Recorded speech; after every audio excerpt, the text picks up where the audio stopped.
for me, if you wouldn't mind just kind of telling me what folks are saying. It looks like almost everyone is saying yes. There's Okay. some maybes, but for the most part, they're all yeses. Awesome. Well, that's great. So hopefully today this will be maybe a refresher for some of you guys, or maybe for some others it will be new information. But in the state of Texas, there are certain steps that you need to take to become a CPA. But first of all, why even consider becoming a CPA? There are several reasons why you should pursue your CPA licensure, but Becker likes to highlight three that are kind of the most important to everybody in their professional career. So the difference pays out well. Most CPAs can earn 5 to 15% more over their counterparts during their traditional 40-year career by simply pursuing your CPA certification. So if you are going to be entering the master's program at UTRGV, pursuing your CPA definitely makes sense, since in Texas, 150 credit hours and at least your bachelor's degree is required in terms of educational experience before you can be eligible to sit for the exam. And we will talk about that briefly. You have more employment opportunities. CPA is still the golden certification within the accounting world. If you're even considering going into public accounting when you graduate, a lot of times you can't make it past senior depending on the firm if you don't have your CPA. So definitely you are going to be having more employment opportunities available to you if you simply get your CPA certification. And then in 2020, 75% of the current AICPA members are going to be eligible to retire. So this means that those baby boomers are coming out of the job market slowly but surely, but they are going to be creating more opportunities for you to grow your career if you simply have that CPA certification. So more money, you'll be in demand, and you will grow your career faster. So what do we need to do to get there? If you look at that circle on the right-hand side, it says education, exam, and experience. We like to refer to those as the 3 E's, right? You need all 3 in order to become a licensed CPA. Step 1, you have to meet the state's educational requirements, which we'll get into. Step 2, you're going to apply to sit for the CPA exam. So there are 4 sections to the exam, and you'll be applying to all 4 sections. Step 3, I hate to break it to you, but you will have to study. This is a difficult exam, so definitely choosing a review course that best fits your learning style and lifestyle is highly recommended before you take the exam itself.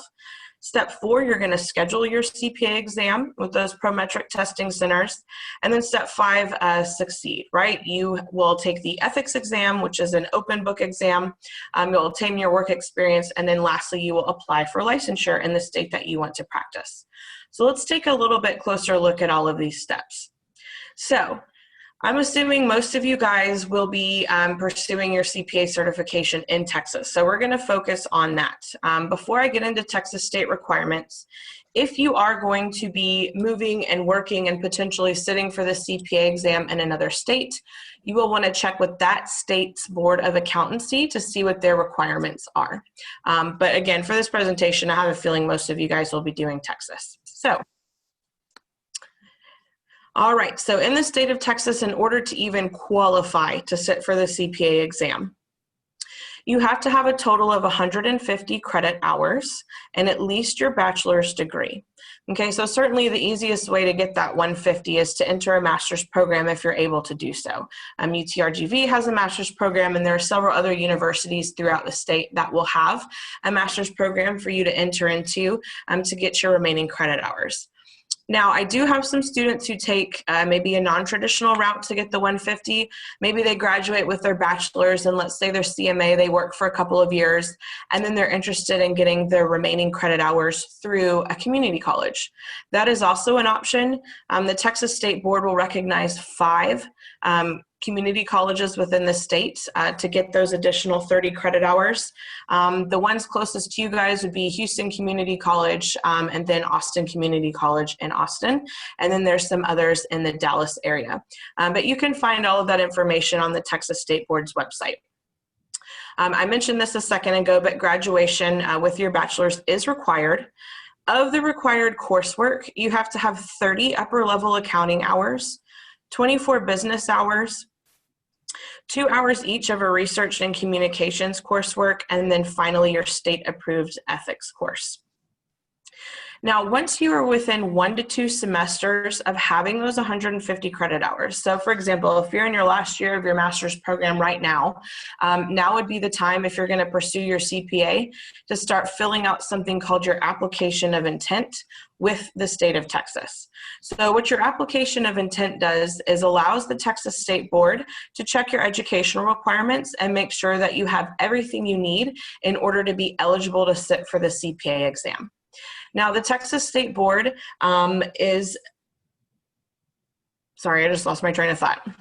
They're usually busiest at the end of the semesters, right? So that's December and May. And if you have specific questions, their website is listed below with a link to the actual application of intent. And then you can email that exam at tsbpa.texas.gov if you have questions pertaining to your file. Now, once you fill out your application of intent, they will keep it on file for up to 2 years. So let's take that example I used a moment ago. You're in your second to last semester of grad school. You fill out your application of intent. You know it's going to be denied, right? Because you're still lacking some courses that you need that you're taking currently or next semester. At least they have everything else filled out and ready to go. So the idea is once you get those remaining credits, all you have to do is send them a copy of your transcript. Your application will be approved, and then you can start moving on to step 2, which is applying to sit for the CPA exam itself. Now, the application of intent does require a few things for you to provide. It is a long application. Definitely, if you haven't familiarized yourself with that yet and you're close to needing to fill it out, I highly recommend that you do so. Make sure that you follow all instructions on the application of intent. And again, if you have specific questions, don't hesitate to reach out to the state board directly. That way you don't have to fill it out multiple times. You will need a check or money order for $20. Your official transcripts from all colleges and universities attended. Okay, so this includes any dual credit courses you received in high school that counts towards your college credits, or if you went to a community college. You will need a photograph, your government issued ID document, so your passport or your driver's license, social security card. You'll have an authorization and release form you'll need to fill out. You will need to get electronically fingerprinted, and then official police clearance document for any international applicant. Any questions about the application of intent before we kind of talk about creating a study plan? Anything in the chat, Angie? Yeah. Yes, I do have a question. Yeah. I have an MBA, non-traditional accounting undergrad, and also a master's program. And currently I'm in accountancy program at UTRGV, trying to get all the credits that I need for. And I just applied for application of intent, and I'm waiting for their review and their answers. And you said it's just valid for 2 years. Mm-hmm. So, well, I'm hoping to graduate hopefully before or in the spring of 2021 with my accountancy program, and I just applied for the intent part of the application. So will that be enough time, or do I have to do another one? I think you should be okay if you're planning on graduating with your final credits in the spring of 2021. And I'm assuming you just filled it out a month or so ago. Is that correct? That is correct. Yeah, you should be totally fine because assuming they accept everything else, and since you went the non-traditional route, you might have some courses that you didn't realize actually count towards those educational credits. So the state board will be reviewing all of that and let you know what you're lacking. But yeah, you should be fine if you're planning on graduating with everything you need by the spring of 2021. All right. Well, I'm hoping to have everything that I need for the CPA exam by the end of next year, but I might still have a few more classes in order for me to graduate with the degree in accountancy. Yeah, absolutely. I mean, technically, if they keep it on file for 2 years, and let's say, you filled it out September of 2020, then you'd have till September of 2022 to get everything else in. But once they review your case file with your application of intent, you will be assigned a case manager or an account manager, if you will. So definitely as you're going through and getting the remainder of your educational credits, feel free to reach out to that case manager personally via email or through the phone, and they can answer any specific questions you have as well. I haven't heard of them, granting extensions on the application of intent. But I would certainly think, there's exceptions to every rule. So let's say you needed another couple of weeks. I'm sure they would work with you, but you'll just want to make sure you're communicating with them. Perfect. Thank you. You're welcome. Any other questions, guys? Awesome. Well, I'm going to keep going through. So just to recap, we've met the state's educational requirements. We've filled out our application of intent. Now it's time to start thinking about the CPA exam itself. So before you apply to sit for each section of the CPA exam, I highly recommend that you purchase a review course. Of course, I'm biased and want you to enroll in Becker. I think our reputation precedes us, but we'll get into that a little bit later. But you'll want to enroll in a review course of some sort and create your study plan. So what this slide is showing is an example study plan for a student starting in January and trying to complete all 4 sections by the end of December. So they are starting with financial first, and they are taking 130 to 150 credit hours to complete this section. They're planning on taking the exam in April, and then you can see the remainder for audit, regulation, and BEC. Another thing that's important to point out on this slide is that we now have 24/7 testing. Okay, so there's no blackout dates anymore. In the past, the AICPA used to black out the last 20 days of each quarter of the year to grade the exams, but now we don't have to worry about that anymore. So the main theme of this slide is to come up with a plan, make sure that it's realistic to your lifestyle, and helps stay on track.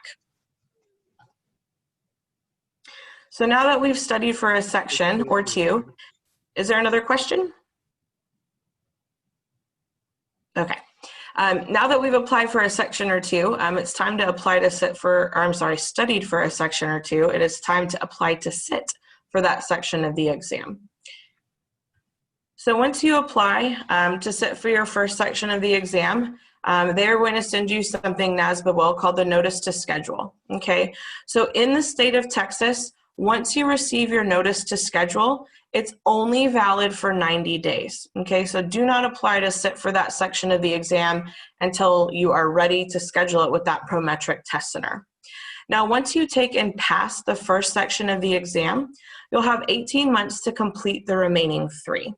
So a little tip to kind of keep in mind, and every student's different, right, with how they structure their time or commitments that they have either with work, family, or school, but try to put it in the context of I want to take 1 section of the exam per quarter. That's definitely doable, that's manageable in terms of study time, and it also gives you an extra 6 months at the end of those first 12 if you have not passed a section and need to retake it. So now that we have applied to sit for the exam, we got our notice to schedule, we have that date with that Prometric test center, let's talk about the exam itself and how it's structured. So I'm sure you guys are all aware there's 4 sections to the CPA exam. You have FAR, which is Financial Accounting Reporting, Auditing and Attestation or Audit, Regulation, and then Business Environment Concepts. Within those 4 sections of the exam, they are going to be testing you on several different skills listed here. Okay, remembering and understanding. Those are simply multiple choice questions. Can you pick the right answer from A through D, or however many answer choices they're giving you? The application skill could be multiple choice questions. In the business section, you do have written communication questions that you'll be responsible for. And then the application skill could also be some of those task-based simulation questions. Sometimes I get students asking me, well, Meredith, what is a written communication question? An example of a written communication question would be something like, prepare a memo to the CFO on how to raise additional capital for next fiscal year. Okay, so just so you're aware, the written communication questions are both machine and human graded. They're going to be checking for proper grammar, sentence structure, punctuation, spelling. They will also be checking for keywords. And lastly, of course, they're going to be making sure that you actually answered the prompt. Okay, so there will be written communication questions only in the business section. The last 2 skills, analysis and evaluation, will be all task-based simulation questions, which all 4 sections of the exam will have those task-based simulation questions embedded in those testlets. Now, as far as how many testlets are in each section, they're listed below in the gray boxes. There's a total of 5 testlets for each section. Testlet 1 and 2 are simply multiple choice questions. So testlet 3 and 4 will be those task-based simulation questions. And then testlet 5 for FAR, audit, and reg will be task-based simulation questions. And then for the business section, it will be those written communication questions that I mentioned a moment ago. Now, NASBA and the AICPA did put in a 15-minute off-the-clock break that you can take in between testlet 3 and 4. So since this is a timed exam, you have 4 hours to complete each section. So they added a 15-minute break so you can get up, stretch your legs, run to the restroom, get a drink of water, whatever you need to do to clear your head, and come back and power through testlet 4 and 5. Any questions on the exam itself before we talk about the rest of step 5?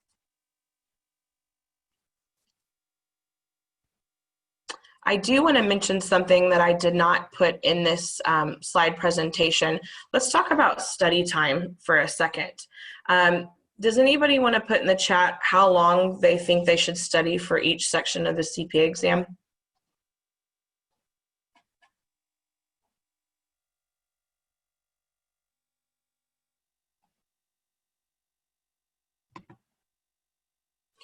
I see a 2 to 3 months. Anybody else want 180 hours? Yep.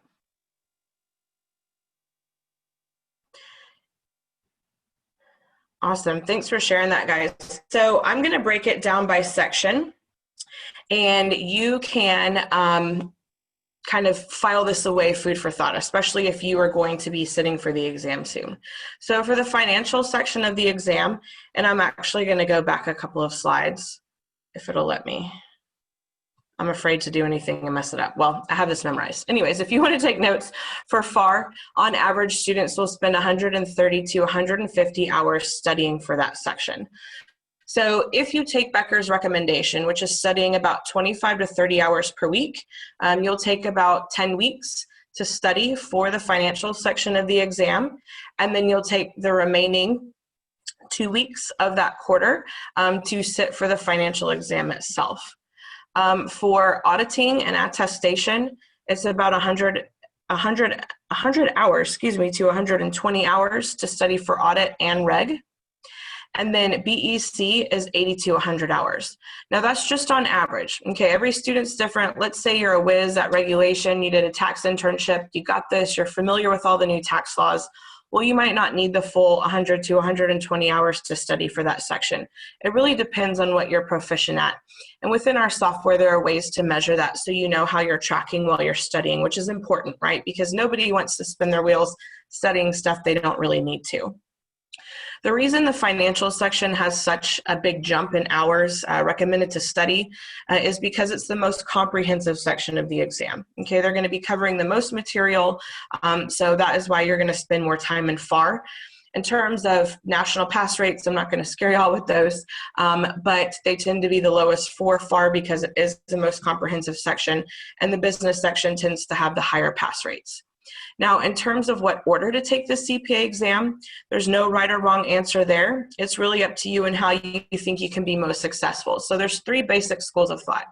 School of thought number 1, since you only have 18 months to take and pass all 4 sections, students tend to start with the hardest section first, which is usually FAR for them. That way, if they don't pass it on the first try, their 18 months doesn't start ticking. Contrary to what I just said, a lot of students tend to do really well in business, so they'll start with business to build their confidence on exam day, and then they'll power through the remaining 3 sections. And then lastly, some of my schools who have Becker embedded in their curriculum will have their students start with whatever section they last studied in school.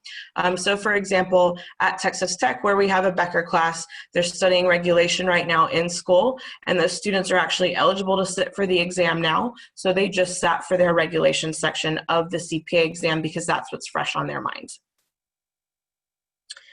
Any questions about the exam itself, study time, what order to take it in? I'm going to ask another chat question, but who knows what the minimum passing score for the CPA is?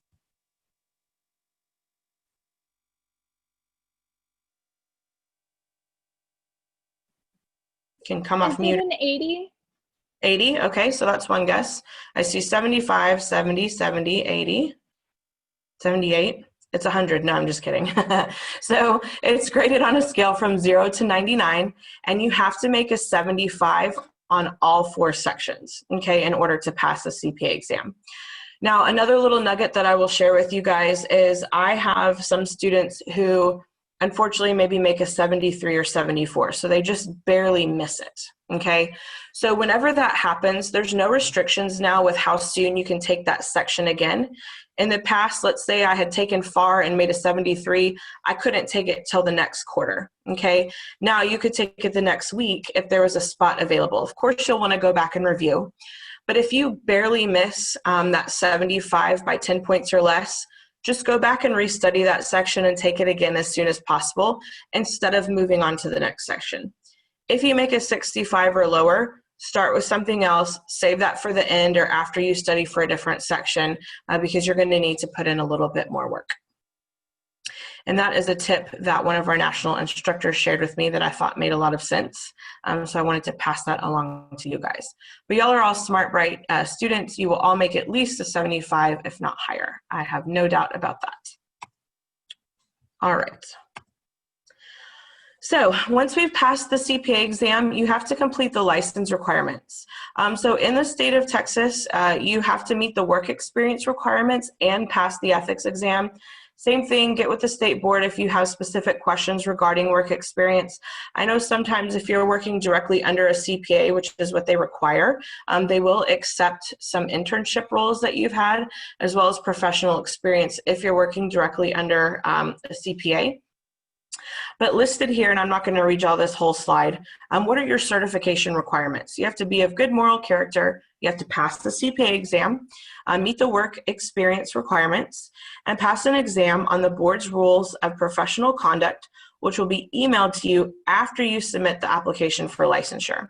So this is that ethics exam that I was mentioning. It's an open book test, so there should be no reason why you don't pass it, but they will be sending that to you after you apply for licensure. And once you pass that exam, you'll be a licensed CPA and you will take your oath of office. Right down here, just want to call your attention, on the ethics exam, you have to make at least an 85% in order to pass, just FYI. Any questions about the steps to becoming a CPA or the exam before I move on to Becker? As far as the experience goes, it has to be with a CPA? Do you have a specific example you can give me and maybe I can speak to that more? Well, I work as a controller for a company, but I do work with CPAs, not directly in the firm or in the company, but outside the company. Yeah, definitely. What I would recommend doing is ask the state board directly. And the reason I'm saying that is I know that they make exceptions from time to time. So I would be curious to see, you know, if they would accept that or not, because obviously you're a controller for a company, so you're doing something right. But if you're working with CPAs on a professional level, they might accept that work experience. So I would definitely ask them about that. Right. I mean, yes, we do work with CPAs, but not on a regular basis, like not on an everyday basis, but very frequently, you know, working on taxation, working on audits and all that. Yeah, I would still ask them, especially if they'll count it. Then you won't have to worry about, you know, hopefully getting any remaining work experience requirements, but it's definitely worth asking them. When in doubt, always ask the state board because they're going to be the ones that say yay or nay. But I know in the past they've made exceptions or kind of worked with people in different circumstances. So I would definitely pose that question to them. Right. One of the reasons I'm asking is because I don't want to leave my job. Oh yeah, no, absolutely. You shouldn't have to leave your job. Like they will have suggestions for you or recommendations or even, you know, tapping some of the professors at UTRGV or Career Services on the shoulder and saying, hey, you know, I need to get some of these additional work requirements. You know, what do you recommend? They might have contacts at local firms in your area where you might be able to do, you know, a few hours a week under a CPA. Now, the other thing that I wanted to mention is that you don't have to have all of your work experience requirements before you apply for licensure, right? Like you won't be fully licensed until you receive that, but you have, I believe, 2 years after you pass the CPA exam to get your work experience requirements, just FYI. Okay. I have a question. Mm-hmm. What if you have already worked for a CPA in the past for about 2 years? Does that count? And Yeah, it should definitely count. do you go and interview the CPA, or they just take your word for it, or how does that work? Nope. So right down here, if you see on the slide, if you click that blue link, it'll pull up all the work experience requirements and what documentation they need to accept your work experience. Thank you. You're welcome. Any other questions, guys? All good questions. All right, let's talk about Becker. Has anybody seen Becker product before or heard about Becker? I'm assuming y'all have heard about Becker. I've been coming to UTRGV for a while now. So Becker has been the leader in CPA exam prep for the last 60 years. We're partnered with all top 100 accounting firms, including the Big Four, and even companies throughout Texas and the United States. So if you are ever curious if your company or firm that you work for is partnered with Becker or they're interested in partnering with us, please send me an email or give me a call. I'd love to talk to them about what we can do to be able to provide the review course to their employees and uncertified staff. We've helped nearly 1 million candidates prepare for the exam with Becker. And then on top of the top 100 accounting firms being partnered with us, we do have over 2,900 accounting firms, corporations, alliances, government agencies, all choose Becker to help their staff get certified. Now, 90% of the WAT Sales Award winners, and this should actually say through 2019 because we just got those statistics, have prepared with Becker. So the WAT Sales Award, that is an award given to individuals who score 95.5 or higher on all 4 sections of the CPA exam averaged together. Okay, so if we weren't doing a good job helping people prepare and pass the CPA on the first try, we wouldn't be partnered with all of these firms and companies, nor would we consistently be receiving that WAT Sales Award recognition for folks that have gotten that award through preparing for their exam with Becker. So if you haven't had a chance to look at Becker, definitely go to becker.com and try out our complimentary demo. You'll have access for 14 days. I apologize, I forgot to change this to 14 days instead of 21. But you can get samples of lectures, skills practice, task-based simulation, multiple choice questions, etc. And you can also experience the simulated exams and flashcards and take a look at our study planner tool. The study planner tool is definitely something that I tell every student to utilize because it's intuitive. You can go in and change it, and it allows you to create a plan that will work best for your lifestyle. Now, we have recently done a lot of changes to our course to make it more intuitive. So how are we doing that? We partnered with Sana Labs, who is the artificial intelligence engine behind Spotify. So if you use Spotify, you're already using technology powered by Sana Labs. So within each of our sections of the exam you're going to be studying, they are going to be launching and helping you to create personalized review sessions based on how you're learning the software. Okay, so there's no longer a pre-assessment. Instead, these proficiency badges that you see here are going to indicate how you are proficient in each section, and it will also have the option for you to create a personalized review or quiz section after you study for each unit or module to make sure that you're going back and reviewing those areas that you need some extra help in. So as I mentioned a couple of slides ago, nobody wants to study for hours and hours of the wrong thing. This is going to help you stay on track and master what you're struggling with. Another cool thing about our software is we now have performance reports that are going to track your progression throughout the course, in addition to these proficiency badges, which will allow you a overview or snapshot of the areas that you need to work on as well. So you can be more targeted in your studying. I'm not going to talk too much about this slide. If we have a second, I'll briefly touch on towards the end the different packages that we offer now on our website and the retail channel, but we're also going to talk about discounts shortly.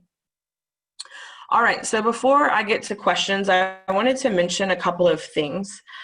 So I know for those of you that have been in my presentations in the past, I've always mentioned I've been trying to get a discount for UTRGV students specifically. Well, I have good news. We finally have a discount for UTRGV students specifically.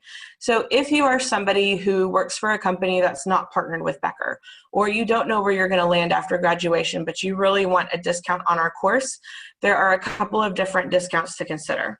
The first one would be the UTRGV discount. Well, what is that?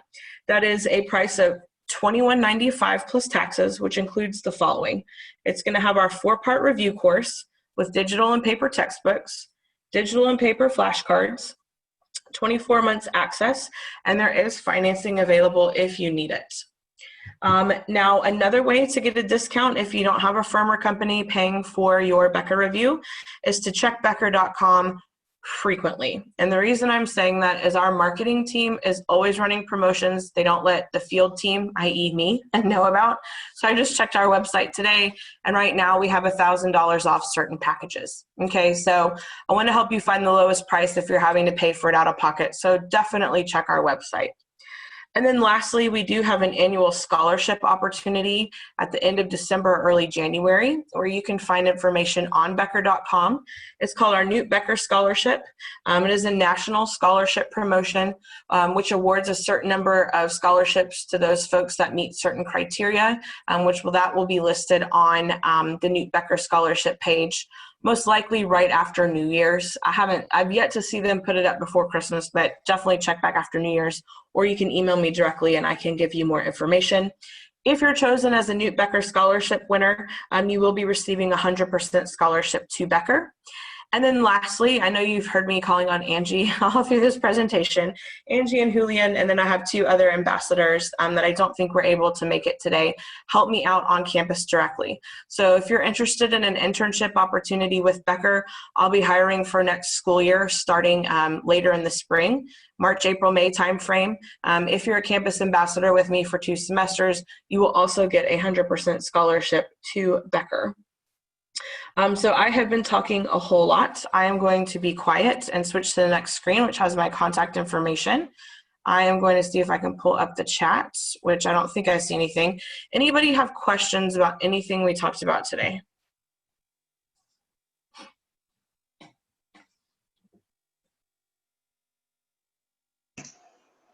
Yes, I do have a question. I know, like, for CMA preparation and all that, the curriculum changes year after year. Mm-hmm. Does the curriculum change for the CPA prep? That is a great question. So yes, in fact, I didn't want to scare y'all with the 2024 slide, but we just had a big update with the regulation section of our exam. There are new tax laws that are being put into place. And so anytime that the curriculum changes, the software updates automatically, okay? So I don't know for sure yet, but I'm sure that the CMA product that we will have will update automatically as well. So you never have to worry about studying an outdated version of our software. Right. It will update and prompt you, based on when you're sitting for that section of the exam, which material to use. Okay. That's a great question. Well, thank you. You're welcome. Thank you. I have a question. Mm-hmm. How often or how common is it for students to take all 4 parts of the CPA the same day?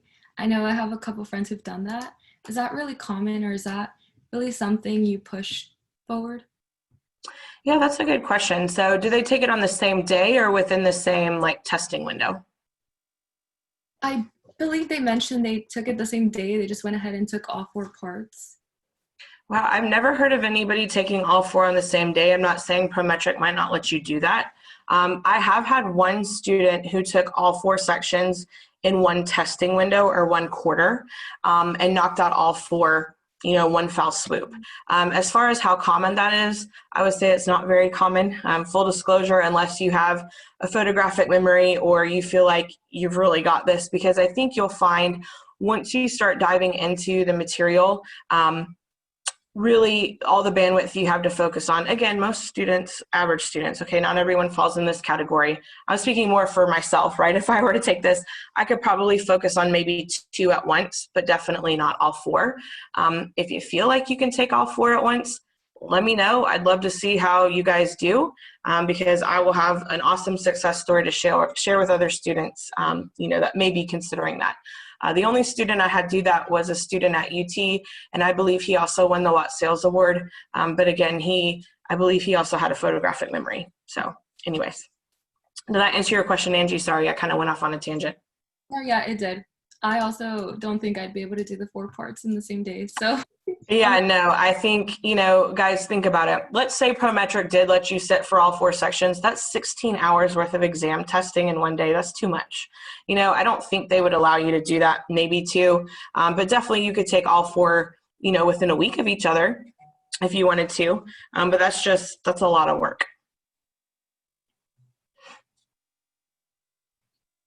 I think the main thing to consider too is you want to set yourself up for success, right? Because in my mind, and I always tell students this, couple of things. It's easier to start sitting for the CPA exam as soon as you graduate and are eligible, or within a year of graduation, because you're still in student mode. I know a lot of you guys are already working and going to school, but it's definitely easier to get in that mindset if you're kind of close to being finished with or almost finished with your classes. And then also make sure that if you do decide to take more than 2 sections at once, don't pair regulation and audit together. They're 2 different. Maybe do FAR and reg, and then audit and BEC if you were going to do 2 at once. That way you can keep everything straight in your mind. And I do see Jorge telling you guys, make sure you sign into the link. Thank you. Sorry about my technology issues. It's been interesting, to say the least, navigating this new virtual platform we're using. I'm sorry, I had a question. Oh, yeah, of course. Yes, this is kind of, well, everybody's here to try to sit in for the CPA exam. Does Texas allow you to sit in and take a section of the exam if you're lacking a couple of classes, or? No, they won't, unfortunately. You have to have all of your credit hours before you will get your application of intent approved. So if you're lacking, 1 or 2 classes, they will let you know, hey, you're missing accounting 1, 2, 3 and accounting 4, 5, 6, right? So you'll have to make sure that you get those submitted via a transcript, and then they will approve you to start taking the exam. Because I do need some classes left, and I submitted the application of intent. I'm assuming from there they're going to tell me what I'm lacking? Exactly. Or, okay. Yeah, they will definitely tell you what you're missing. And if you don't see that information when they respond back, give them a call or shoot them an email, and they can definitely be more specific with you. I do know that due to COVID, they've been accepting more online classes than they have in the past. Okay, so of those 30 upper level accounting hours that I had mentioned earlier for the 150, in the past they had taken only 15 of those as online courses. The rest had to be in person.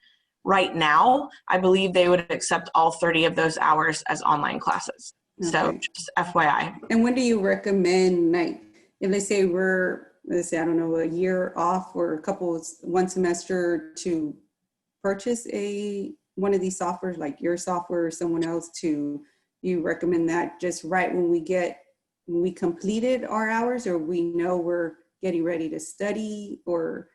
I always tell students this, we do have unlimited access options depending on what package you choose to purchase. Okay, so if you wanted to get started studying earlier, you can, but my opinion is kind of, why do that to yourself, right? You want to make sure that you're not burned out by the time you need to start studying for real. So what I recommend is whenever you know for sure your application of intent is going to be approved. For example, in your case, you know that you've met those 2 additional classes. You send in your transcript, then go ahead and purchase your review course, and you can get started studying, because 99.9% of the time they're going to go ahead and approve you to sit for the exam. Okay. Thank you. You're welcome. What else, guys? Any other questions? I have a question. Mm-hmm. I just wanted to know from you or any one of the students what they recommend. I don't know if they have already a set schedule or a set plan to take the master classes in order, like which one's first, which one's second, like just recommendations of how to finish the master's program so that we could be ready to take the CPA exam? Yeah, that's a great question. I will share with you. I think a student might need to answer that who's in the master's program. I have had meetings with all of the graduate professors and the dean at the Edinburgh campus. We're kind of talking about how to maybe incorporate some Becker into those master's classes. Nothing's come to fruition just yet, but the reason I'm mentioning that is they also have some thinking to do, if you will, about when to order or offer certain classes, etc. So maybe if there's another student who can come off mute or share in the chat with us what they recommend in terms of taking those grad classes, that'd be great. And if not, I would recommend reaching out to your academic advisor or a graduate professor at your respective campus. Just out of curiosity, does Brownsville have grad classes down there, or is it just at Edinburgh? I don't know honestly, but I'm in the master's program for accountancy, and right now I'm in a traditional master's program, even though it's online because of the COVID-19. But as soon as I'm done with my prereqs, I'll be switching entirely for an accelerated program, which is like 7 weeks, I believe, for each course. So that's going to be a faster route. That's why I was telling you, like, I'll be done probably most likely before the end of 2022, spring of 2022,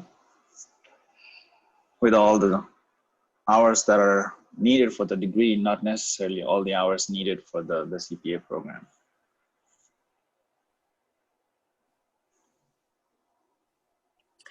I don't know if that answered your question or not, Rosie, but definitely, if you have specific questions, I wouldn't hesitate to reach out to, graduate advisor or professor that handles those classes. I just know that sometimes students refer to each other, like, hey, take this class first, then this one, then this one, this one, and that's how they've had the best success. I see. Learning. Mhm. One of the tradition, and I'm looking for traditional, not accelerated. Okay. One of the other things to watch out is, like, sometimes they will not have all the classes you really need in a semester, Some classes they offer like once a year. Some classes they offer like, I don't know. Sometimes it's just not very convenient to have no classes at all in a semester that you really need. Yeah, and that was one of the things that I was kind of alluding to earlier. I think they're still trying to improve what they're doing. So definitely, it's only going to get better. So, Right. But, make sure, like you said, you are paying attention to when those classes are going to be offered, et cetera. And then also, I will say this, guys, like the Texas State Board is very kind of set in their ways, like in terms of those online learning courses. But who's to say, Rosie, that like maybe Houston Community College or Austin Community College might not have one of those grad classes you need online that you can take distance learning, right? And the State Board will count it right now. So that's something else to consider and look into as well. Not that I'm trying to get you to pay twice for, education stuff, but most likely it would be maybe a little less expensive than UTRGV since it wouldn't be in person. And if the State Board would accept that class, then that's definitely something, worth looking into.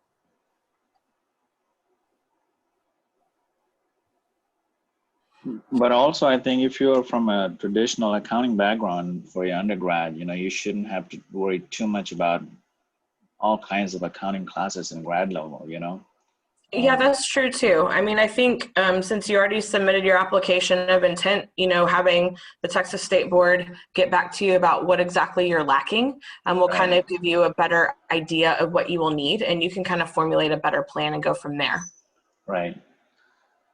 Can I ask a question? Of course.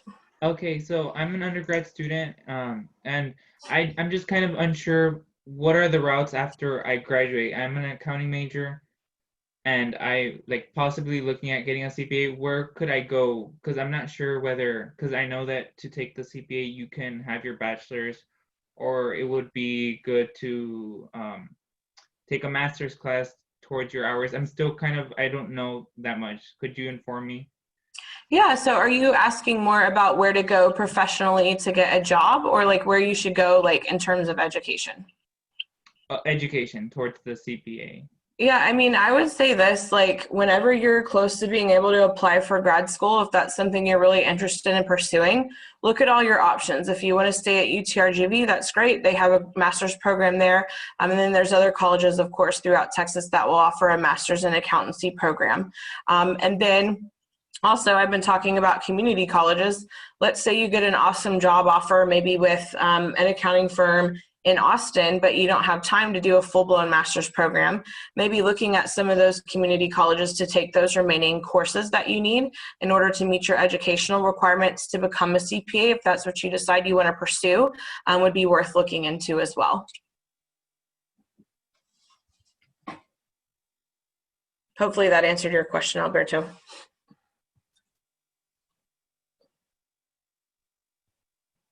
Anybody else have any questions? Okay, which accounting courses are considered upper level courses and do accounting electives count? So I'm not going to get too much into the weeds with this, guys. What I will recommend you do is go to this website. I'm going to put it in the chat. It's tsbpa.gov. And that is the Texas State Board of Accountancy's website. If you click on the box that says educational requirements, it will list every single course that they will accept for upper level accounting classes. But know this, if you're in the master's program at UTRGV, that is a master's program that the state board recognizes, right? It's a school that they recognize. So you shouldn't be taking any unnecessary classes that won't count towards that certification. And actually, let me see, I'm gonna go back here.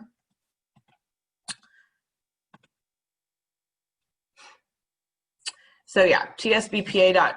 Well, you know what? Let me do this. Stop sharing and go to the website. Let me see if I can show y'all really quickly. I know we're past time, so if we need to hop off, I can stop chatting.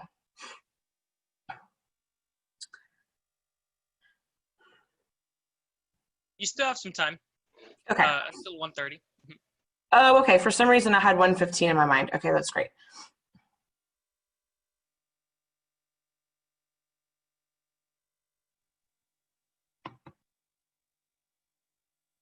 Oh, here we go. Don't worry, I'm not making y'all look at Glisser. I'm just pulling this up so I can go to a different website.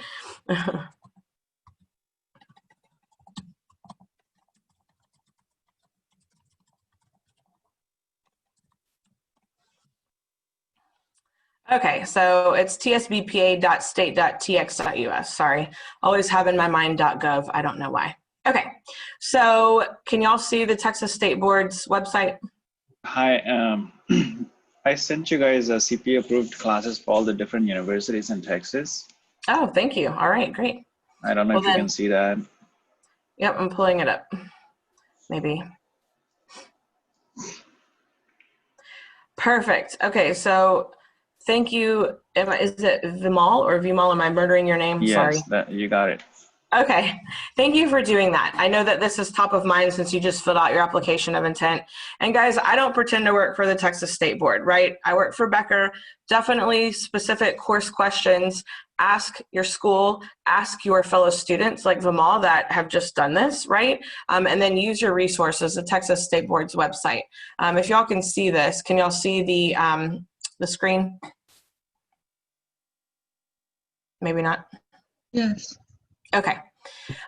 So if you were to click on exam qualification and go to education, educational institutions, and click on that, it talks about which ones do not meet the board's criteria. If you have a baccalaureate degree, here are those 5 community colleges. It looks like there's 4 now that they will accept, etc. And then they used to have it to where you could go on and find your, here's your accounting courses, right here, okay? And that is assuming what Vimal just sent to you guys as well. And the one I sent you is the university-specific classes that are the approved. university-specific classes, even better. So then that pertains to UTRGV. So cross-reference what's in the chat and then also what's on the Texas State Board's website, and they'll be able to best help you guys from there. What other questions do you guys have? Am I boring you to death? So basically the communication class and the research class do not count as part of the 15 hours that we need to have, or not the 15, but yeah, I guess the total amount of classes? It's part of the 30. So the research and communication coursework is kind of under that umbrella of the 30 hours. So like I have 15 hours, I need 15 more to equal 30, but then they say I need a communications, a research, and an ethics. So I'm trying to understand, do those 3 classes, communication, research, and ethics, are those already part of the 15 hours? Therefore, I would only need 2 more classes to make a total of 5 classes? It's my understanding they should be, but check with your case manager at the Texas State Board just to get clarification. I just spoke to some of the state board, and they say that if they are already part of the 30 hours, then you cannot count them towards those required classes. So you Okay, have to take 2 extra classes. that's good to know.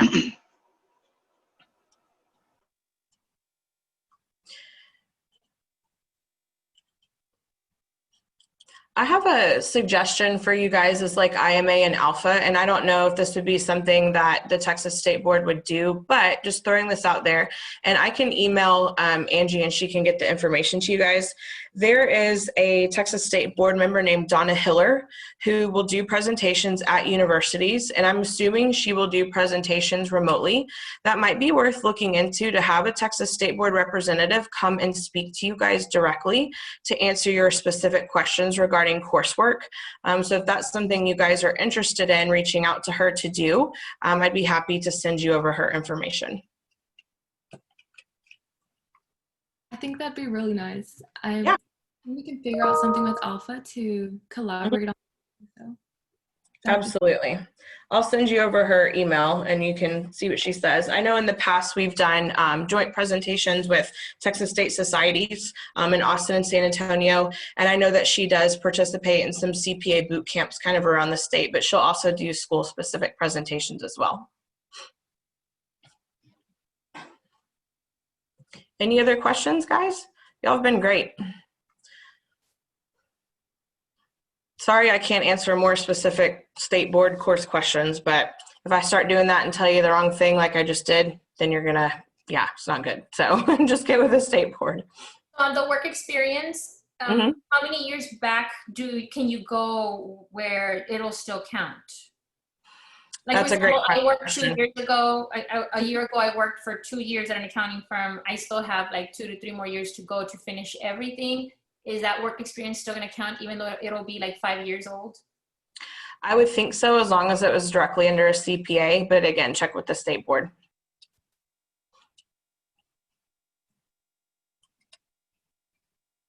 Any other questions? So what I'm going to do then, guys, is once I get the list of participants, I will randomly select a winner. If you are also interested in receiving any kind of flyers or documentations from me about the Pathway to CPA workshop, I'll just email it to everybody, link it on the list. It'll just be 2 attachments. That way you'll have information on how to become a CPA in Texas. And then, like I said, whoever the winner is, you can choose from digital or paper flashcards or final review, and I'll explain what that is in the email.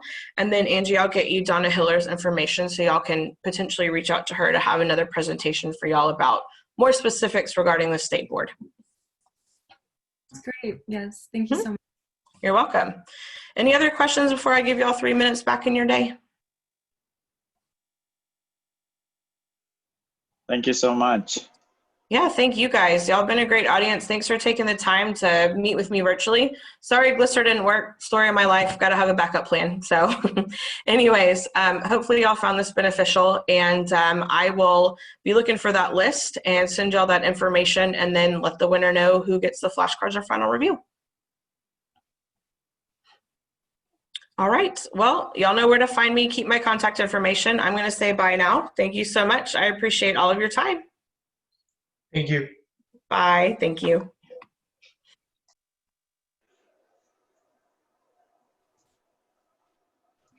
Okay, everyone. So the raffle. So we'll go ahead and tell you guys. Kaylee, do you want to speak on that a little bit? I know you guys have yours already.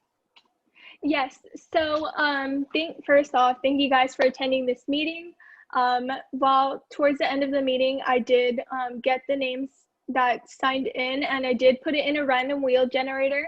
I already have the winner, and this person is going to win a gift card. I'll email you with details after that.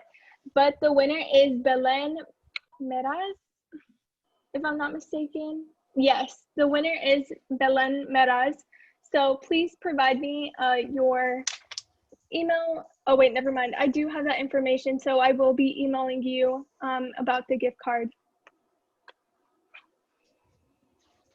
Okay, and so I already did the one for IMA Edinburgh, and the winner for that one is Jacelyn Maldonado. So I'll be sending you an email as well right after this meeting with the information as well as the gift card for that.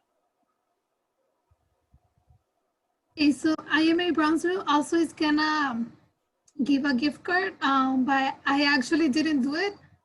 So I'm gonna do it after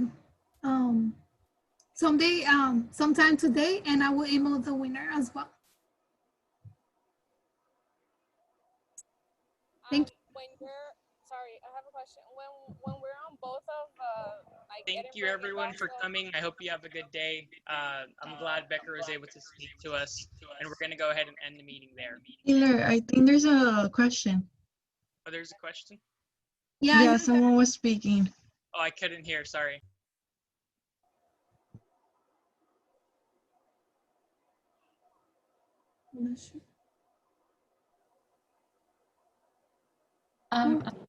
Hello. Yes, Ellen? Can y'all hear me? Yes. Yes. Oh, okay. Sorry, I'm having trouble with the audio. When we're enrolled on both organizations like Edinburgh and Brownsville, are we supposed to sign in twice? No, you can just sign in once. That's fine. Okay. Hey guys, and so I'm is not. this gonna I'm Sorry. what was that? No, go ahead, please. Sorry. I can't hear. Hello. Yes, we can hear you. Oh, there, I can hear you. I forgot what I was asking. What was I asking? Oh, is this gonna replace a meeting for Edinburgh for tomorrow? Yes, this will be replacing that meeting. Oh, okay. Okay, thank you. You're welcome. So in order to be part of the IMA club, do we have to sign up? I mean, I don't live anywhere close to Edinburgh or Brownsville. Yeah, that's fine. Everything's virtual. If you sign into that sign-in sheet, I already got your name. I'll send you an email with more information on like joining and stuff like that. Okay. And if you plan to take the CMA in the future, for sure you'll end up joining the national IMA. So yeah, if you already have that membership, it's perfect. Oh, okay. Actually, I already do have a national one. Oh, okay, yeah, that's perfect. So then we would just enroll you into our chapter. Okay. All right. Thank you, guys. You're welcome. You're welcome. And is there any more questions before we end the meeting?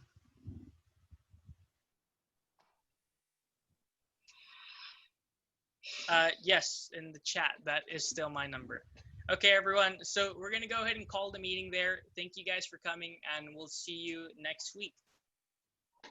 Thank you. Bye.